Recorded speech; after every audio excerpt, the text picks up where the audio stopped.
Dear viewers, welcome back to my channel. And with this video, I will tell you about Amar Jibon. Amar Jibon is an autobiographical novel written by Bengali writer uh, Rassundar Rassundari Devi. Okay, so through this video, I will just talk about certain aspects of the novel, means how she was born and brought up, and how her uh, education was done, and what kind of struggle she had to face during her lifetime, and what kind of society was there when she was uh, writing this work. Okay, uh, so without any delay, let's start the video. Okay, uh, Amar Jibon is a first autobiographical novel, or we can say it is a first autobiography written by an Indian woman. And it was written by Rassundari Devi, as I have already mentioned, and it was published in 1876. Uh, Rassundari Devi had lived in times when social reform barely touched the lives of upper class or upper caste women in India. And at that time, education was completely and utterly unimaginable for women. Okay, and uh, educated women were treated as outcast, or we can say that education or one who has taken the education or educated women had no place among so-called patriarchal society of that time. But despite everything, Rassundari Devi has left no stone unturned to teach or to enlighten herself to read and write. She refused to remain an unlettered woman throughout her life. She wanted to learn more about different aspects of life, or about different aspects of philosophy through different books. Through her immense hard work and through her immense or countless dedication and patience, she has educated herself, and her education led her to self discovery as well as enlightenment. And in his book Amar Jibon, which is also called the first autobiography written by any Indian woman, this book is not only an autobiography written by a Bengali woman, but this book is also called the first uh, autobiography written by any Indian. Got it? Okay.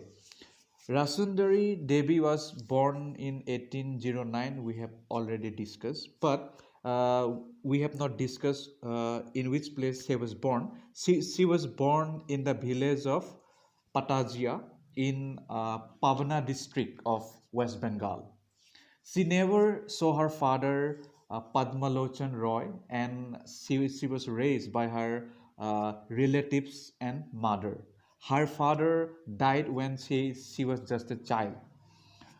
Formal education had no room at that time for the women in Rasundara Devi's society. Therefore, she was forced to go to the boys' school run by a missionary woman, where she learned the letters of Bengali language. Means her first education was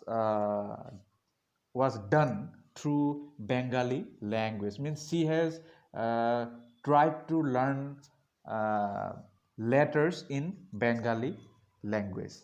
as we have already discussed that at that time women were not allowed to go to school. That's why there were no girls school or no women's school, and she was forced to go to uh, boys school, so that means her inquisitiveness fulfills. Okay. And uh, at the age of 12, she was married to Sitanath Sarkar from Ramdia village, Rajapari, Faridarpur of West Bengal. At that time, we all know that when she was uh, living her life, at that time, child marriage was rampant. I mean, in our whole, in our entire India, at that time, child marriage was common, and everybody practiced it. And she was also the victim of this child marriage, and she was at the very young age of 12, she was married. Got it? And despite household and family responsibilities, her enthusiasm to read religious books like Valmiki Purana and Chaitanya Bhagavata. Okay, this this means passion to learn the religious book. This all means aspects have led her to read and write in the flickering light of candles at night. Okay, despite means lots of troubles, despite lots of means unimaginable circumstance, she has not means given up her desire to learn. Okay. And she has got this desire to learn from the religious books. Means she wanted to know what kind of things were written in the religious book. So that means uh, curiosity has taken her to read and write. Means led her how to read and write. Okay. Now, as we have uh, discussed about some things about her, now we will try to look into other aspects of her life. And her husband died in 1868, and her son, Kishori Lal Sarkar, became an advocate at Calcutta High Court. At that time, we all know that to become a lawyer or to become a barrister was so much uh, appreciated at that time. And she had left no stone unturned to show her son a good way, a, a right path of livelihood. Okay? And from that aspect too, she was a very successful mother.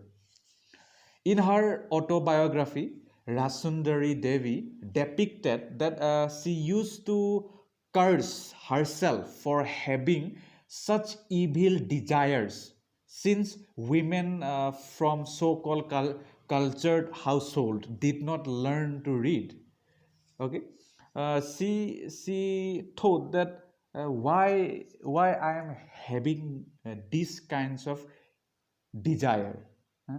Why I am so obsessed with learning, means what has happened to me. So this kind of thinking was killing her, because we have already discussed at that time women were not uh, allowed to go to school, and they were not allowed to get educated.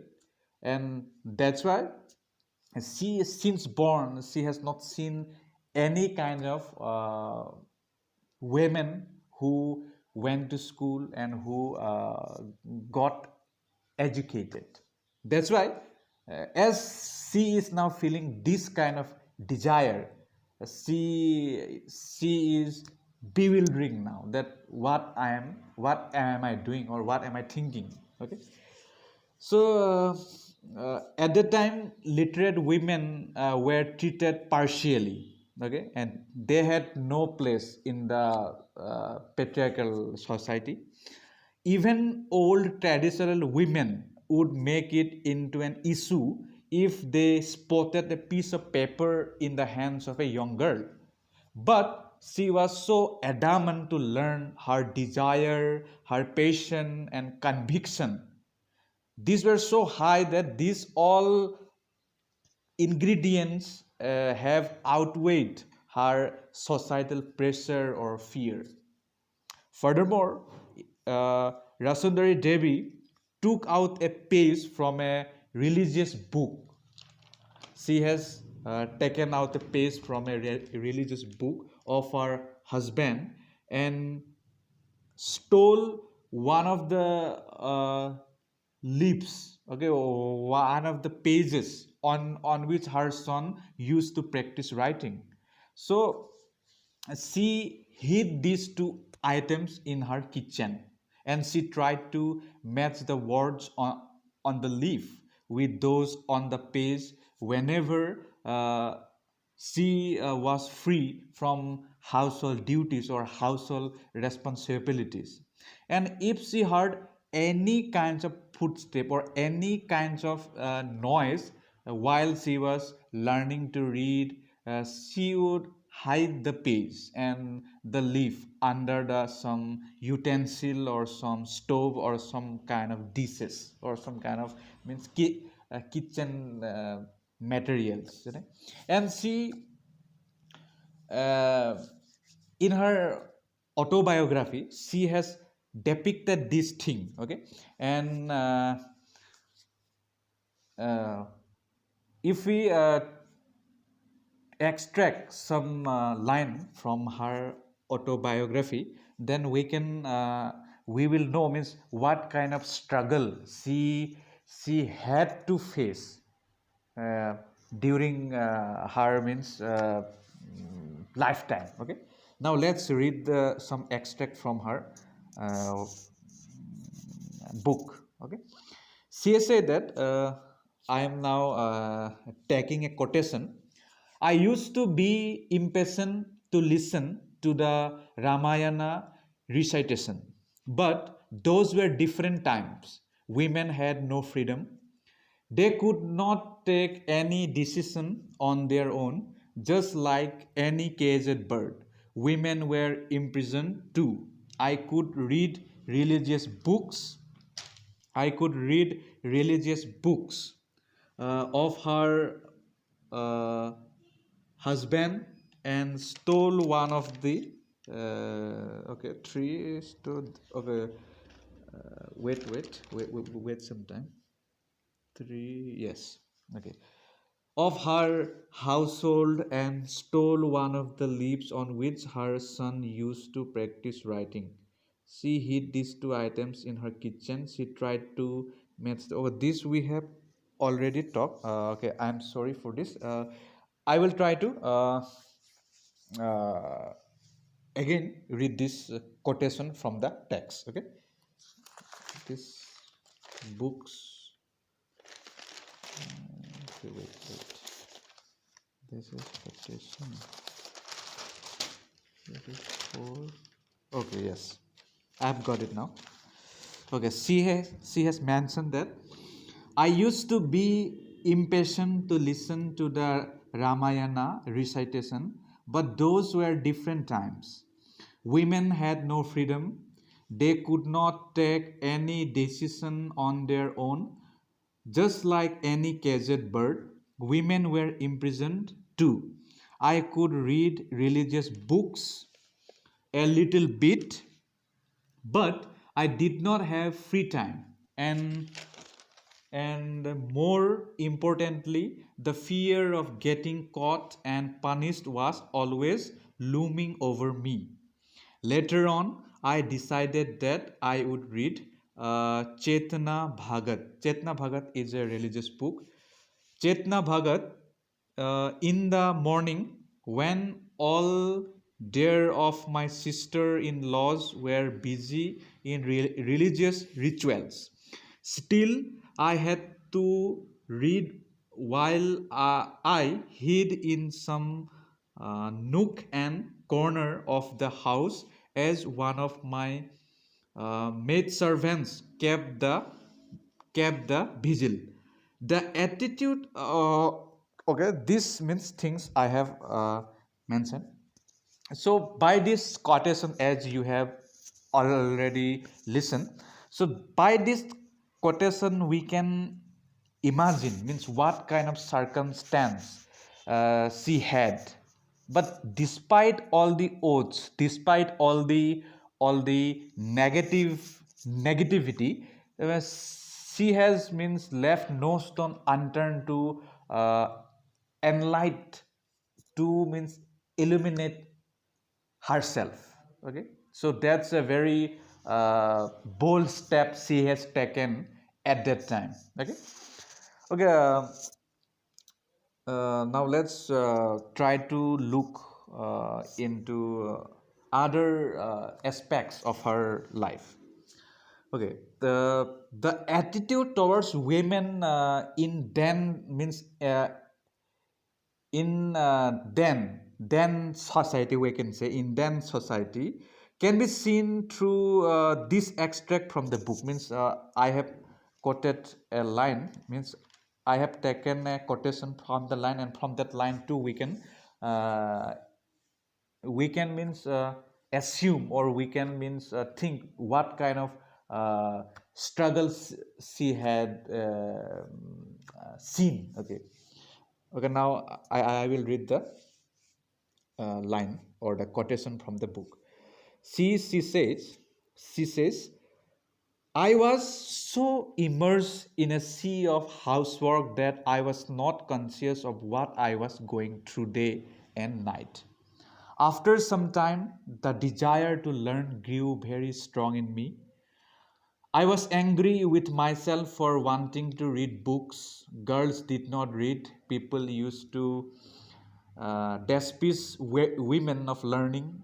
In fact, older women used to show a great deal of displeasure if they saw a piece of paper in the hands of a woman, but somehow I could not accept this. Means through this line, she has tried to limn that she has seen other women of her time, and those women were not willing to learn, and she was the only woman from that society who wished to learn, who wished to educate herself.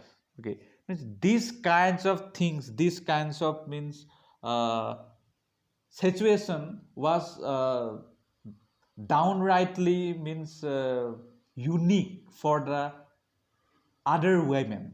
Okay. But she has done, she she has means achieve what she uh, always wanted to do. Okay, this is not only a means autobiography. Okay, this is a book which can inspire millions of people, not only in India, but also for different countries of the world.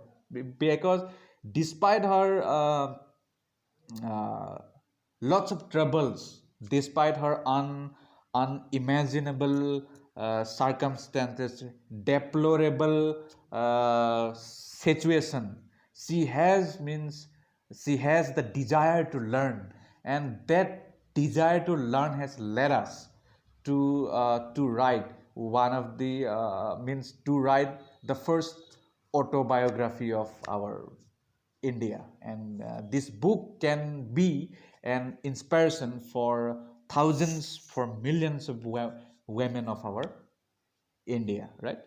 Okay, as I have already mentioned so many things, in this PDF, you can, if you want to note it down, jot it down from this PDF, too, you can note it down. You can pause the video and then you can note it down, or you can take the screenshot. I will just slide the the PDF slowly, so that you can have the uh, view. Okay. Okay. Now I have tried to summarize the autobiography, and I have also added and mentioned and included some important, some essential means part of her autobiography. And for the detailed reading, you have to read the book, okay? Or you can use this thing for to write in the examination, okay? And thank you so much for watching the video, and bye bye.